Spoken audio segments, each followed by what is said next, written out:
Hello everybody, welcome back to Evan's magical world. ഇന്ന് നമ്മൾ ഉണ്ടാക്കാൻ പോകുന്നത് ഒരു സൂപ്പർ ഈസി ആയ ഒരു റെസിപ്പിയാണ്. അതാണ് ഉരുളൻകിഴങ്ങ് സബ്ജി എന്ന് പറയും. നമുക്കത് കറി ആയിട്ടും എടുക്കാം, ഡ്രൈ ആയിട്ടും എടുക്കാം. ഞാനത് ഡ്രൈ ആയിട്ട് കാണിച്ചു തരാം. കറി ആയിട്ട് എടുക്കണമെങ്കിൽ ഞാൻ ടിപ്സ് പിന്നെ പറഞ്ഞുതരാം. ഒരു ചട്ടി എടുക്കുക, അതിൽ 2 സ്പൂൺ ഓയിൽ ഇടാം. ഞാൻ റൈസ് ബ്രാൻ ഓയിലാണ് ഉപയോഗിച്ചിരുന്നത്. കാരണം റൈസ് ബ്രാൻ ഓയിലിൽ ഒരു ഫ്ലേവർ കിട്ടില്ല, അത് പ്ലെയിനാണ്. അപ്പോൾ നമ്മൾ ഉണ്ടാക്കുന്ന സബ്ജിക്ക് നല്ല അതിൻ്റെതായ ഫ്ലേവർ കിട്ടും. അപ്പൊ ഞാൻ 2 സ്പൂൺ ഓയിലിലേക്ക് ഇച്ചിരി കടുക് ഇട്ടു. ഇച്ചിരി അധികം കടുക് ഇട്ടു. എനിക്ക് കടുകിന്റെ ഫ്ലേവർ ഭയങ്കര ഇഷ്ടമാണ്. അതൊന്ന് പൊട്ടിത്തെറിക്കുമ്പോൾ നമുക്ക് ഒരു ചെറിയ ഇച്ചിരി നമുക്ക് ജീരകം ഇടാം. കാരണം പൊട്ടാറ്റോ ആൻഡ് ജീരകത്തിന്റെ flavour, it's a best combination. എന്നിട്ട് നമ്മൾ മലയാളി അല്ലേ, അപ്പൊ നമ്മൾക്ക് ഒരു 2 തണ്ട് വേപ്പില ഇടാം. അത് കഴിഞ്ഞിട്ട് അധികം ഇഞ്ചിയും 2 അല്ലി ഗാർലിക്കും കൂടി ചതച്ചിട്ട് ഇതിലേക്ക് ഇടാം. ഓക്കെ, ഞാൻ അധികം ഇഞ്ചി ആയിട്ടേക്കണം കേട്ടോ. അത് 2 അല്ലി ഗാർലിക്കും. എന്നിട്ട് ഇച്ചിരി ഉഴുന്ന് ഇതിലേക്ക് ഇട്ടിട്ട് നല്ലോണം വഴറ്റിയെടുക്കാം. നമുക്ക് ഉഴുന്ന് ഒരു ഇച്ചിരി സ്ലൈറ്റ് ബ്രൗൺ കളർ ആയിട്ട് വരുമ്പോഴാണ് നമ്മൾ നെക്സ്റ്റ് ഇൻഗ്രീഡിയന്റ് ഇതിൽ ചേർക്കുക. അപ്പൊ നല്ലോണം ഇതൊന്ന് വഴറ്റിയെടുക്കാം. എന്നിട്ട് ഞാൻ എടുത്തേക്കുന്നത് 1.5 അനിയൻസ് ആണ്. ഓക്കെ, അപ്പോൾ ഞാൻ ഈ 1.5 അനിയൻസ് സ്ട്രേറ്റ് ആയിട്ട് മുറിച്ചിട്ട് ഇതിലേക്ക് ഇട്ടിട്ടുണ്ട്. ഇനി അനിയൻസ് വേഗം വഴറ്റി കിട്ടണമെങ്കിൽ ഇച്ചിരി ഉപ്പ് ഇട്ടാലാണ് നമുക്ക് വേഗം അനിയൻസ് അതിന്റെ വെള്ളം വിടും. ഓക്കെ, അപ്പൊ നമുക്ക് ഈ കാന്ത ഒന്ന് വഴറ്റി കിട്ടുമ്പോ അത് ഇച്ചിരി ഉപ്പിട്ട് നമുക്ക് ആദ്യം വഴറ്റിയെടുക്കാം.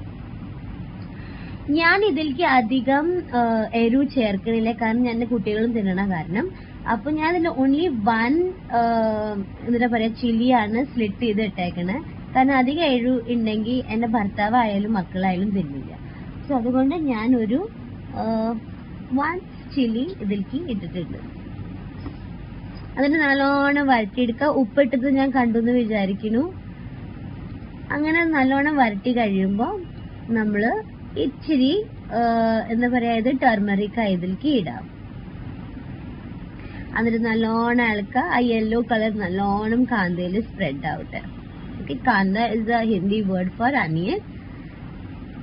ഓക്കെ, ചില വാക്കുകൾ എനിക്ക് പെട്ടെന്ന് പറയുമ്പോൾ മലയാളത്തിൽ വരില്ല. അറിയാൻ നല്ലോണം പറയായിരുന്നു, എന്നാലും ഇങ്ങനെ പറയുമ്പോൾ ഇടയ്ക്കിടയ്ക്ക് ഒന്നും വരില്ല.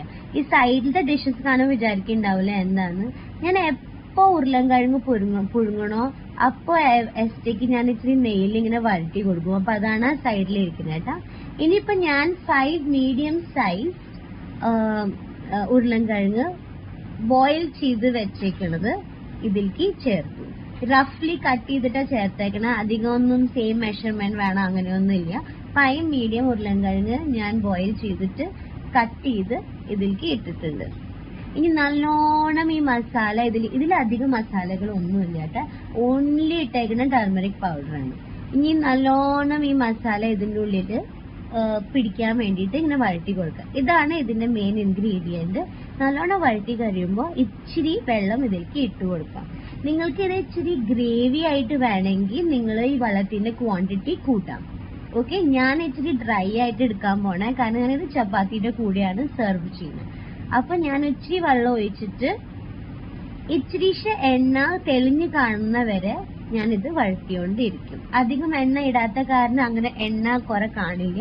പക്ഷെ നമ്മൾക്ക് അതിങ്ങനെ ഇളക്കുമ്പോൾ മനസ്സിലാവും ഓക്കെ നൗ ഇറ്റ്സ് റെഡി. അപ്പൊ ആ സമയം വരെ ഞാനിതൊന്ന് വേവിക്കാൻ വേണ്ടി വെച്ച. അപ്പൊ ഞാൻ ഇച്ചിരി വെള്ളം ഒഴിച്ചിട്ട്. Evan, will you taste and tell me how it is? Please go ahead. Take.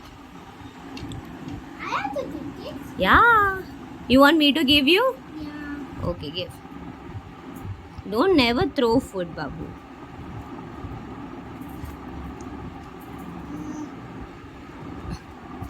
First you eat and then tell. Ashtu, you taste?